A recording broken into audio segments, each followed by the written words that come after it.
బానే ఉన్నాం, ఏ సమస్యలు లేవు, అనవసరంగా మా విషయాల్లో జోక్యం చేసుకోవద్దంటూ మంచు మనోజ్కు Shri Shirdi Saibaba hostels owners association లేఖ రాసింది. మోహన్ బాబు విశ్వవిద్యాలయం అభివృద్ధి చెందుతున్నందున తాము హాస్టళ్లు పెట్టుకుని కుటుంబాల్ని పోషించుకుంటున్నామని, మీ స్వార్థం కోసం తమ బతుకులతో ఆడుకోవద్దని హితవు పలికారు. హాస్టల్లో ఉండే విద్యార్థులతో హాస్టల్ యాజమాన్యంతో ఎలాంటి సమస్యలు లేవని, హాస్టల్ విద్యార్థులకు విశ్వవిద్యాలయం యాజమాన్యానికి కూడా ఎలాంటి సమస్యలు లేవని స్పష్టం చేశారు. ఎప్పుడైనా తమకు చిన్నా చితకా సమస్యలొస్తే మోహన్ బాబుకు, విష్ణుకు చెప్పుకుంటామని, వారు సమస్యలను సామరస్యంగా పరిష్కరిస్తారన్నారు. మీ కుటుంబ సభ్యులకు సమస్యలుంటే మీరు పరిష్కరించుకోవాలని మనోజ్కు సూచించారు.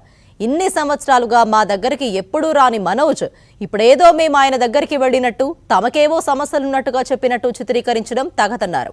మా తరపున వకాల్తా పుచ్చుకున్నట్లుగా, మమ్మల్ని ఆదుకున్నట్లుగా మనోజ్ మాట్లాడుతున్నారని, ఇది అబద్ధం, అత్యంత బాధాకరమని Shri Shirdi Saibaba hostels owners association లేఖలో పేర్కొంది.